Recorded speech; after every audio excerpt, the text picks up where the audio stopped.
Salam, selamat malam Pak dan teman-teman sekalian. Perkenalkan, nama saya Janet Irmayani Neolaka, kelas F, Prodi PAUD. Di sini saya akan menjelaskan secara singkat sejarah profesi guru PAUD di Indonesia. Guru ada semenjak manusia mampu berpikir dan mengenal ilmu pengetahuan. Guru mengajarkan berbagai ilmu dan pengetahuan untuk mempermudah manusia menjalankan kehidupannya. Dalam sejarah Indonesia, guru berkembang seiring perkembangan zaman. Pada zaman dahulu sebelum agama masuk ke Indonesia, orang yang ingin belajar harus bertemu dengan petapa. Pada masa Hindu dan Buddha, orang belajar di bihara. Pada masa itu, guru berasal dari kasta Brahmana. Mereka mengajarkan yang berhubungan dengan agama dan kitab suci. Dan mengajarkan sastra, hukum, dan lain sebagainya.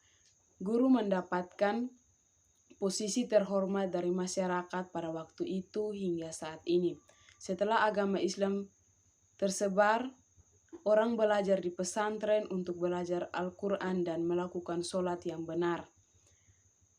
Dan setelah agama Kristen masuk di Indonesia, orang belajar dari misionaris atau penginjil.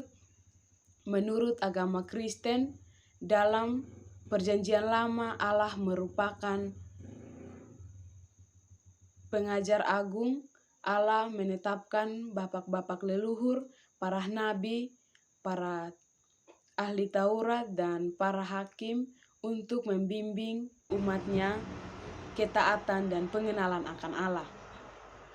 Dalam Perjanjian Baru meliputi Yesus sebagai guru agung.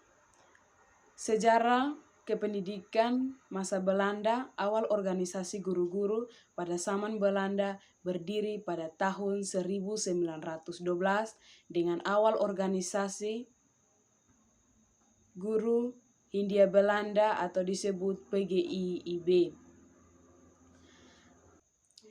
Pendidikan anak usia dini sebenarnya bukan barang baru, perjalanan panjang dalam sejarah pendidikan di Indonesia. Pada zaman penjajahan Belanda, selain lebih bernuasa untuk kepentingan kolonial, bagi kaum ibu hanya bertujuan agar anak mereka pandai membaca, menulis, dan berhitung. Masuknya Jepang sebagai penjajah Indonesia pada tahun 1942 ternyata membawa perubahan terhadap perkembangan pendidikan anak usia dini. Yang tadinya bercorak Belanda berubah ke corak Jepang. Jepang berupaya memasukkan idealisme ke dalam jiwa anak-anak Indonesia dengan materi pembelajaran termasuk permainan, bernyanyi, cerita diganti dengan nyanyian dan cerita bahasa Jepang. Tahun 1945, kesadaran bangsa Indonesia mulai tumbuh. Menyadari bahwa pendidikan nasional harus bercorak nasional sesuai kebudayaan bangsa Indonesia, bukan Belanda, Amerika, atau Jepang. Indonesia memiliki keluhuran budaya yang tinggi, kaya dengan aneka permainan, nyanyian, dan cerita-cerita rakyat. Akan tetapi, karena baru merdeka, disusul agresi Belanda dan pemberontak dalam negeri, nasib pendidikan nasional belum berubah. Tahun 1950 mengalami krisis pendidikan, sebagian besar penduduk buta huruf. Usaha yayasan beribu pada awal perjuangannya sejak tahun 1951 yang tertera dalam berbagai arsip, koran, majalah nasional maupun internasional antara lain. Yang pertama, mensosialisasikan pentingnya pendidikan bagi anak usia dini kepada masyarakat melalui ceramah, pemutaran film layar tancap, dan kunjungan langsung dari rumah ke rumah. Yang kedua, motivasi masyarakat kaum berada dan para pejabat agar mengizinkan garasi rumah hingga kantor pemerintah yang kosong untuk dimanfaatkan sebagai tempat belajar anak usia dini. Yang ketiga, mengajak kaum ibu untuk ikut ambil dalam mengelola taman kanak-kanak, baik sebagai pengurus, guru, bahkan pengasuh. Periode lahirnya PAUD. Periode ini diawali dengan keluarnya Undang-Undang Nomor 20 Tahun 2003, khususnya Pasal 28 tentang penyelenggaraan PAUD. Lahirnya PAUD tak lain untuk menjawab persoalan masih banyaknya anak usia dini yang belum mendapat pelayanan pendidikan. Latar belakang dan tujuan penyelenggaraan PAUD di Indonesia.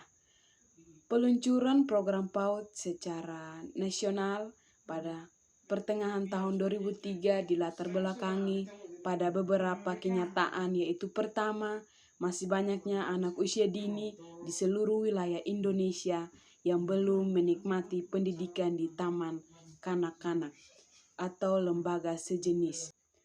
Pemerintah memperingatkan bahwa keberadaan taman kanak-kanak, kelompok bermain, dan lembaga sejenis yang selama ini ada tidak mampu menampung anak usia dini. Yang kedua, alasan pemerataan pendidikan dengan adanya PAUD.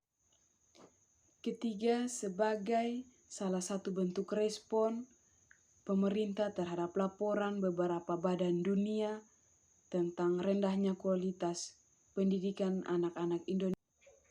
Oleh karena itu, Indonesia perlu melakukan strategi baru dalam memperbaiki dan meningkatkan kualitas bangsa melalui pendidikan berkualitas, dimulai dari pendidikan anak usia dini. Pengembangan sumber daya manusia menjadi salah satu isu internasional memasuki era milenium.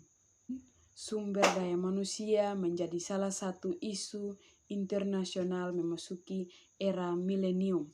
Ketiga, dalam beberapa tahun terakhir, dunia internasional mendesak seluruh negara untuk memperhatikan hak anak-anak termasuk pendidikannya.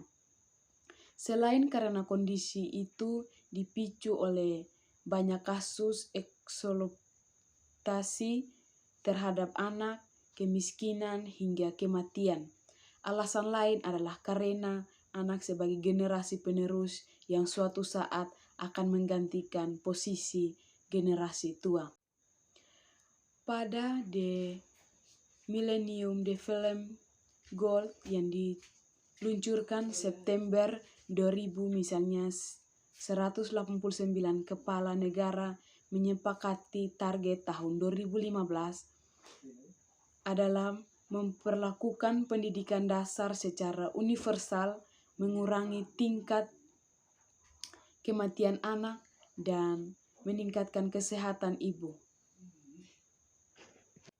Demikian halnya komitmen internasional dalam World Food for Children tahun 2002 yang antara lain berisi rencana untuk memberikan kehidupan yang sehat bagi anak, memberikan pendidikan berkualitas dan perlindungan bagi anak terhadap kekerasan. Selanjutnya, gerakan Education for All yang dicadangkan dalam Konferensi Dunia tahun 1990 di Jominten, Thailand, Samsmen Salamens pada tahun 1991.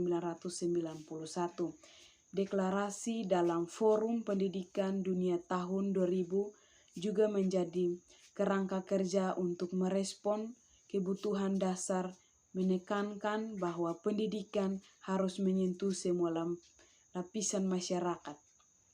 Sekian dari saya tentang pembahasan bab 1. Terima kasih.